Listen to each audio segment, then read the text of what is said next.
Bismillahirrahmanirrahim. Assalamualaikum warahmatullahi wabarakatuh. Selamat siang teman-teman semua dan dosen pengampu mata kuliah Auditing 1 yang kami hormati, Bapak Ervi Rahman, SEMAK. Semoga kita semua berada dalam keadaan sehat walafiat dan jangan lupa untuk bahagia. Puji syukur, marilah kita panjatkan kepada Tuhan Yang Maha Esa, serta sholawat dan salam tak lupa kita curahkan kepada Nabi Muhammad SAW. Kami dari kelompok 5 yang terdiri dari saya, Dias Alia Rahayu, selaku moderator dan presentator pertama, kemudian ada Sylvia selaku presentator kedua, ada Windia selaku presentator ketiga, kemudian ada Linda selaku presentator keempat, dan Lutfi Fadila selaku presentator kelima. Pada hari ini kami akan mempresentasikan makalah kami yang berjudul Tanggung Jawab Profesi Akuntan Publik. Marilah kita perhatikan dengan baik penjelasan yang akan dijelaskan oleh presentator pertama. Adapun submaterinya, yang pertama, kerangka hukum profesi akuntan publik, kemudian tanggung jawab akuntan publik berdasarkan aturan etika Institut Akuntan Publik Indonesia. Yang ketiga, tanggung jawab akuntan publik selaku independen sehubungan dengan audit atas laporan keuangan yang dilakukan. Yang keempat, tanggung jawab atas kecurangan dalam hasil audit laporan keuangan. Kemudian, pertimbangan atas risiko salah saji material dalam audit atas laporan keuangan. Kemudian ada perbedaan tanggung jawab auditor independen dengan tanggung jawab manajemen. Ada saat dimulainya tanggung jawab akuntan publik dalam audit atas laporan keuangan. Dan yang terakhir, sanksi-sanksi terhadap pelanggar yang dilakukan akuntan publik. Akuntan publik. Profesi akuntan publik memiliki peranan yang sangat penting dalam rangka mendukung tujuan pemerintah untuk mencapai perekonomian yang sehat dan efisien. Oleh karena itu, untuk memenuhi tanggung jawabnya dengan standar profesionalisme tertinggi, mencapai tingkat kinerja, dan berorientasi kepada kepentingan publik. Akuntan publik senantiasa memiliki pedoman-pedoman hukum yang harus ia patuhi dalam melaksanakan praktiknya.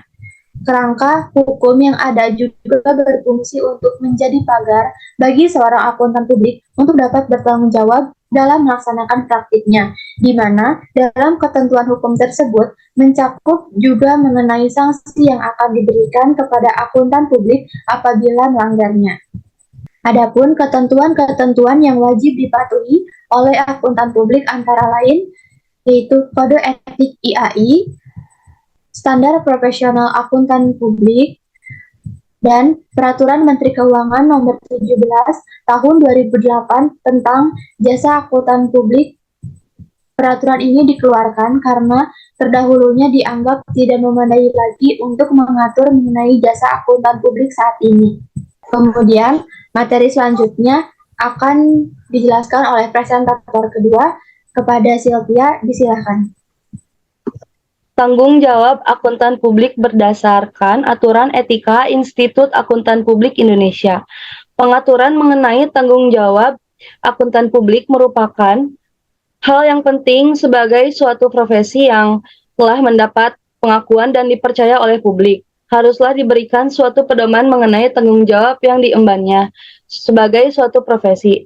Dalam aturan etika IAPI diatur mengenai tanggung jawab yang diemban oleh akuntan publik, yakni sebagai yang pertama ada tanggung jawab kepada klien.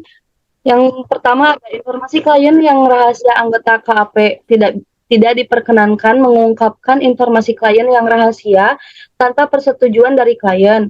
Yang kedua, fee profesional. Anggota KAP tidak diperkenankan mendapatkan klien dengan cara menawarkan fee yang merusak citra profesi.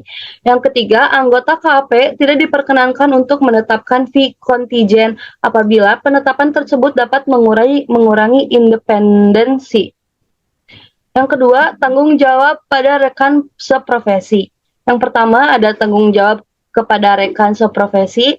Anggota wajib memelihara citra profesi dengan tidak melakukan perkataan dan perbuatan yang dapat merusak reputasi rekan seprofesi. Yang kedua, Komunikasi antara akuntan publik. Anggota wajib berkomunikasi tertulis dengan auditor pendahulu bila akan mengadakan perikatan audit menggantikan auditor pendahulu, atau untuk tahun buku yang sama ditunjuk auditor lain dengan jenis dan periode serta tujuan yang berlainan. Auditor pendahulu wajib menanggapi secara tertulis permintaan komunikasi dari akuntan pengganti secara memadai. Yang ketiga, perikatan atestasi. Akuntan publik tidak diperkenankan mengadakan perikatan atestasi yang jenis atestasi dan periodenya sama dengan perikatan yang dilakukan oleh akuntan yang lebih dahulu ditunjuk oleh klien. Kecuali apabila perikatan tersebut dilaksanakan untuk memenuhi ketentuan perundang-undangan atau peraturan yang dibuat oleh badan perundangan atau peraturan yang dibuat oleh badan yang berwenang. Selanjutnya, tanggung jawab dan praktik lain. Yang pertama ada perbuatan dan perkataan yang mendiskreditkan.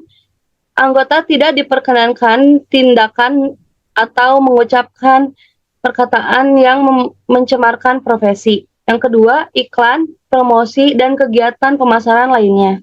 Anggota dalam menjalankan praktik akuntan publik diperkenankan mencari klien melalui pemasangan iklan, melalui promosi, pemasaran, dan kegiatan pemasaran lainnya sepanjang tidak merendahkan citra profesi. Saya kembalikan kepada moderator. Baik, untuk materi selanjutnya akan dijelaskan oleh Linda Widiawati selaku presentator ketiga. Pada Linda, disilahkan. Materi yang ketiga yaitu tanggung jawab akuntan publik selaku independen sehubungan dengan audit atas laporan keuangan audit yang dilakukan. Tanggung jawab akuntan publik menurut Holmes dan Burns. A. Tanggung jawab akibat tidak menepati ketentuan dalam kontrak penugasan atau breach of contract, yaitu sebelum memulai pemeriksaan laporan keuangan kliennya, akuntan publik membuat suara atau kontrak penugasan.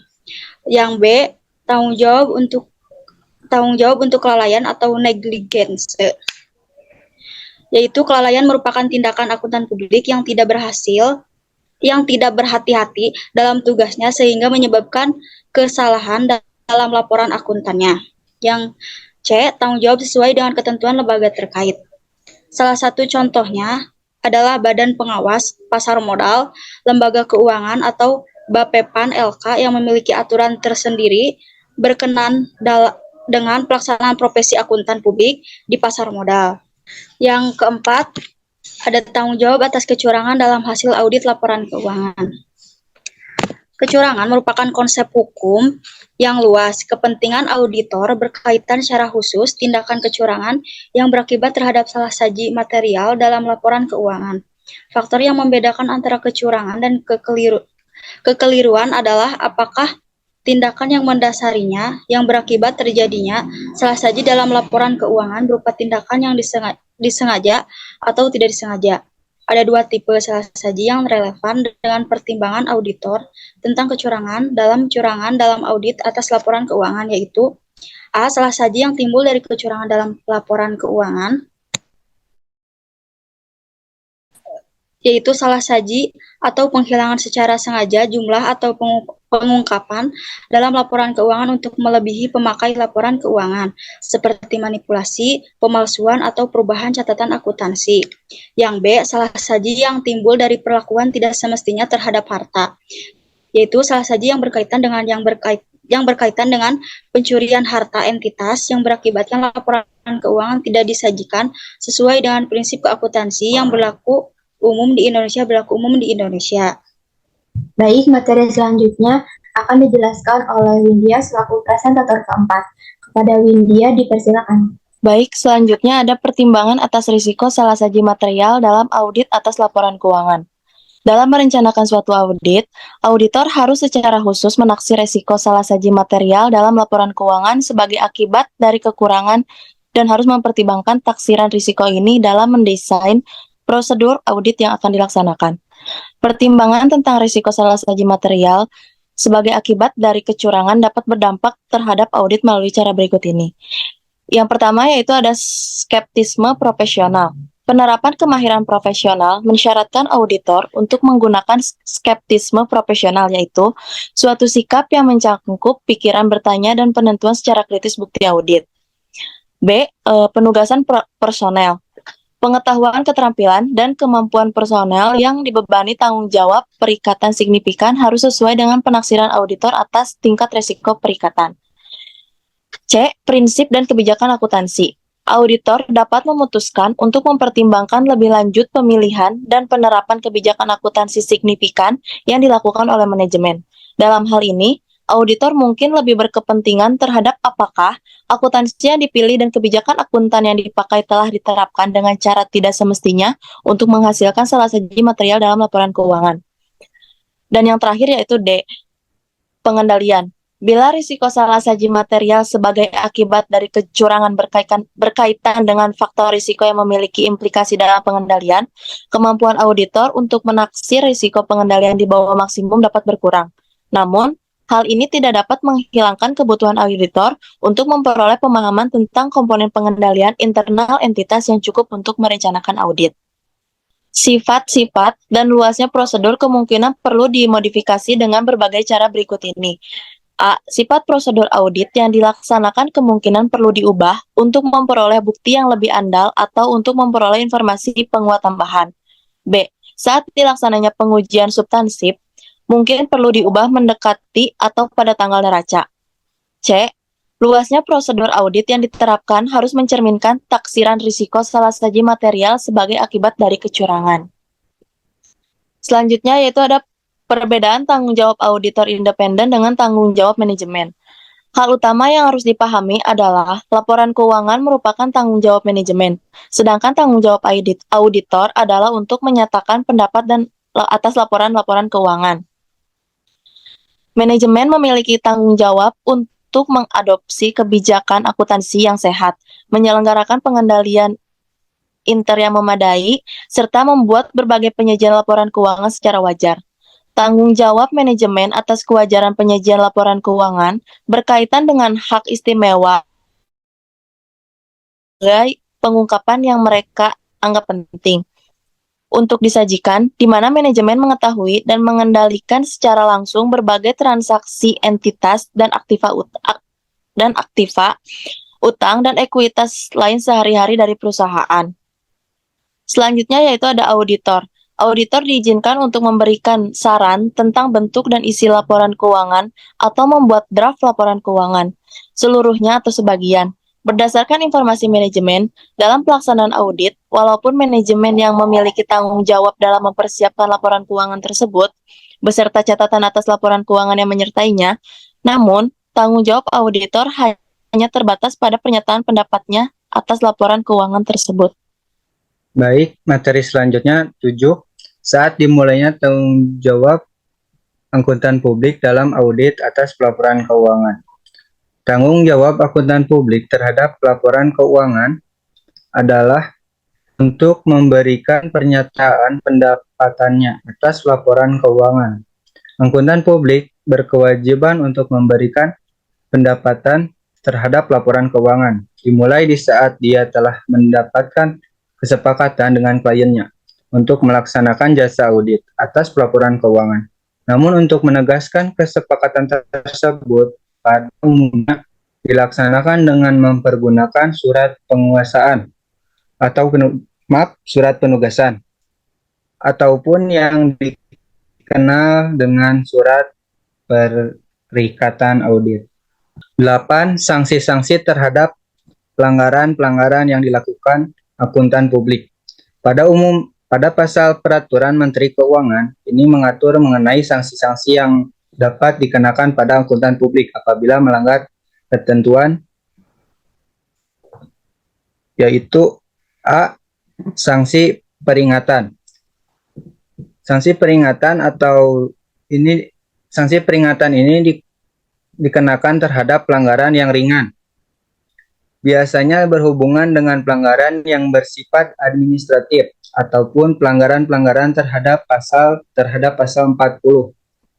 Pengaturan mengenai ketentuan yang berkewajiban dipatuhi oleh akuntan publik dan KAP. B. Sanksi pembekuan izin.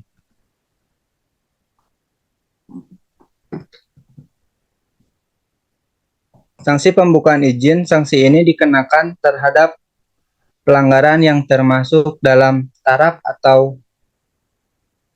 dalam taraf berat. Seperti halnya akuntan publik yang memberikan jasa audit umumnya atau keuangan dari suatu entitas lebih dari 3 tahun buku secara berturut-turut. C. Sanksi pencabutan izin. Sanksi pencabutan izin dikenakan terhadap pelanggaran yang termasuk dalam taraf sangat berat. Salah satu pelanggaran yang dikategorikan sangat berat yaitu akuntan publik yang tidak mempunyai KAP namun memberikan jasanya. Selain itu, pelanggaran-pelanggaran terhadap pasal 40 yang berpotensi berpengaruh signifikan terhadap laporan auditor independen dan hasil dependen dalam bentuk lainnya dari dalam bentuk yang bersangkutan, penugasan, dan bersangkutan. Baik, mungkin cukup sekian penjelasan materi dari kelompok kami. Mohon maaf apabila ada salah kata dalam penyampaiannya. Wabillahi taufiq wal hidayah. Wassalamualaikum warahmatullahi wabarakatuh.